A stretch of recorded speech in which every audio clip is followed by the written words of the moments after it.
Paki-like na lang po ang ating channel, subscribe at pakipindot na rin po ang ating notification bell para updated po kayo sa aming mga video.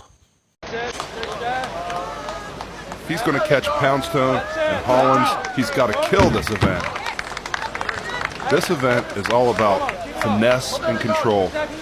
There's a tendency to want to power these big heavy blocks overhead, but you really have to be smooth and controlled, or else gravity will take effect in an instant and these things will come crashing to the ground before you know it. 286 pounds is that metal block. He doesn't quite control the lockout. The referee's not going to pass that lift high. And it's just so frustrating when you get 90% of the way there, but you can't lock it out. It'll be really impressive if he can regroup and put it all together. Yep. That time he is successful. So now Richard Skog of Norway, the 29-year-old, is on to the fourth and final block.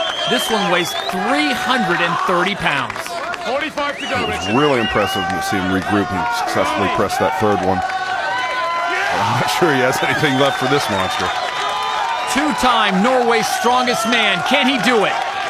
150 kilos, 330 pounds. It's just too much.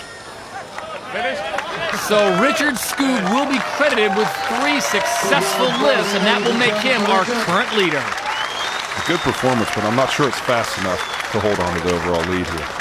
Do you see a future World's Strongest Man champion? Well, you never know. He could be on that tragic list of super amazing strongmen that never managed to win the title. Guys like Riku Kiri, Harriet Badenhorst. Derek had the title within his hands, and he let it slip away. If he can just manage to come back year after year and prove a little each year, he may have a shot. Right now, he is on that third metal block. 286 pounds, so that takes him to the fourth and final block. 330 pounds. One thing's for certain, he's always awesome. He's capable of these mind-blowing performances, and he's really showing that here today.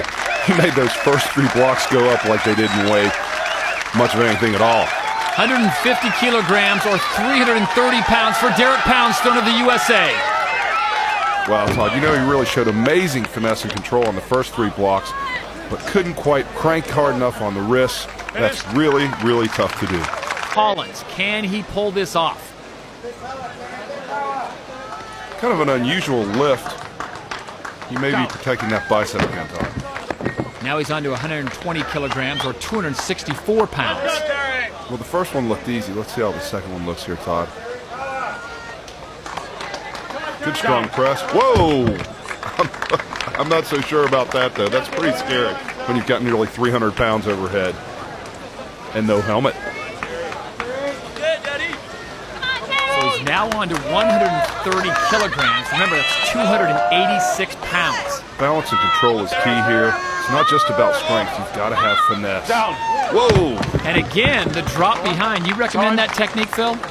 You know what? Any way you can get the down signal, that's to be able to get 3 is a really big accomplishment. Not nearly as fast as Poundstone. And he doesn't even bother to take the big one to his chest. Still a great showing from the big Englishman.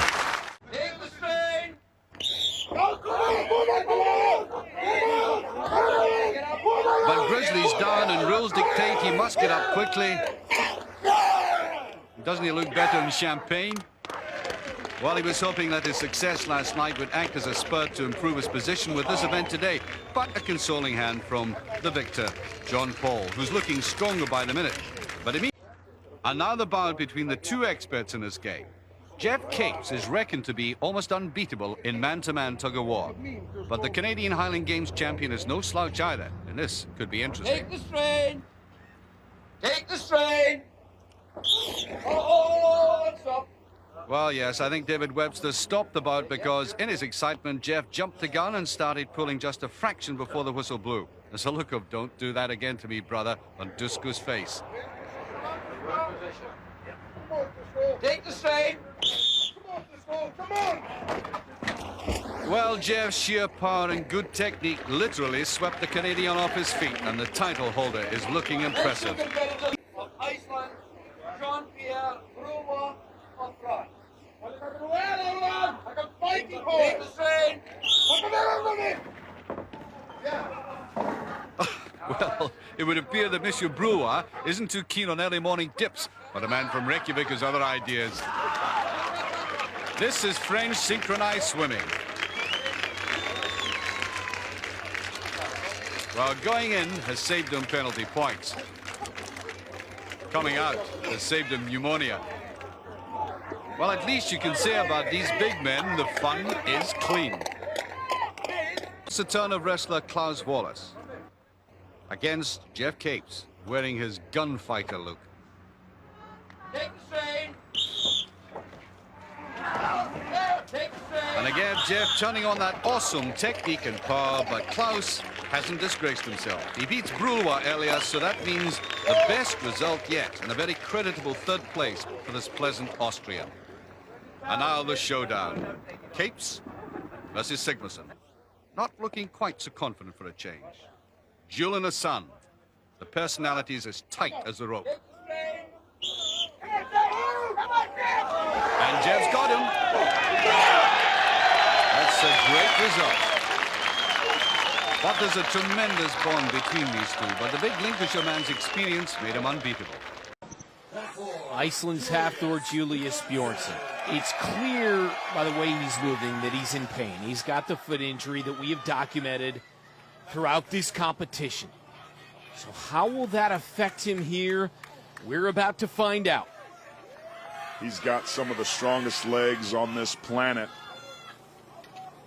A little uneven there in Ginger as he dropped it down. You can see he's feeling it already. Not stable at all. That could have been catastrophic, that little bobble there with that much weight on his shoulders. Thor better be careful here. Let's see if he can rebound. Again, the number to beat is 7, set by Canada's J.F. Caron. 4 so far for half-Thor, and now he's at 5. So he has responded well after some early struggles. An incredible recovery. Not only could that have ended the competition for him, he could have got himself hurt as he just drops. That bar, man. He was able to tie Caron, but I think the bigger story is the way he finished. So here's Brian Shaw. This is his 11th consecutive appearance in the final, extending his own record. His only miss was his debut in 2008. So you wonder, Aaron, how much experience will play a role here. The experience that Shaw brings in is his mental toughness and strength. The mentality to stay focused and avoid the costly mistakes are why he's been so successful. It's interesting to note that he's wearing gloves. Everything Brian Shaw does is with intention. Even the way he's lowering this massive weight, it's like he's a coiled spring waiting to get to the bottom and then just unleashes after that eccentric movement and pushes his hips through, and he is repping these out one after the other. Number to beat is 7. He's at 6. And to your point, he loves to control the situation. He does not like variables. He is a thoughtful giant, powerful and intellectual at the same time. But he's still in the 750 pounds. Well, he goes in the lead with his 8th and now trying to pad that lead. Can he get a 9th? Ooh. No. Brent, he suddenly dropped that barbell. Looks like he's almost out on his feet, like he's going to pass out. We have seen some courageous efforts in this event, and now we get to Leetsies, who's currently in 2nd here in the final. He trained with Thor in the last year in both Los Angeles as well as Iceland to help gain experience and learn from the defending champion. We'll see how that works out here. The squat lift is an event, Brent, that is very quad dominant. Certainly not a problem for Martins Leetsies. One of the things I'm noticing is he's really attacking this weight. Has a little bit of a reset and bobble there. But what we saw with Shaw and Thor, they were very gingerly dropping the weight, whereas Leetsies is really attacking it. 9 for Leetsies. And he goes into the lead. Double checking D. That mark of 9 with 1 man left to go, Kiliashkovsky. That mark of 9 is the lead. Just an incredible display. Leetsies and this man, Kiliashkovsky, have been called the future of strongman. And because of their tight battles in big competitions, theirs has been called the best rivalry in strongman. And this another tight battle on the sport's biggest stage. This isn't one of Kiliashkovsky's stronger events. He likes the events where you can move and carry and use his athleticism, but he's been working really hard to get stronger in this area. Really see him attacking the weight too, dropping it, but it's uneven. And when you have that much weight on your back, you have to stabilize that as well. But this may be as good as I've seen him in this event. Biggest supporter in his life is his wife Alexandra, and again, we've seen her in competitions in the past. He says she actually knows more about the sport than I do, but she's unable to be here. She is 7 months pregnant. Meantime, Kiliashkovsky has to tap out at 7, and he will settle for a three-way tie for third in this event.